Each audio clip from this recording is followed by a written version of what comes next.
How to destroy fuel silos in Helldivers 2 game here on your PC or laptop wherever you're playing this game.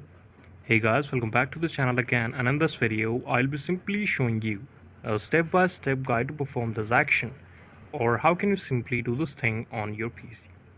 For this I will show you an official statement or the steps for this. That is, to destroy fuel silos in Helldivers 2 you need to use a hell bomb. Here are two steps to follow. Look for the target fuel silos, which is a dark cylindrical building with red lights on top. Second step is call in the hell bomb as close to the silo as possible. Then kill all nearby enemies, interact with the hell bomb terminal and follow the directional inputs to activate it. Then last step is quickly retreat to cover and watch as the fuel silos are destroyed. So this is all about how can you do this thing on your PC, laptop or the device where you're playing this game. This is the video. Thank you so much for watching it. Please subscribe the channel for watching more technical videos, updates and reviews like this.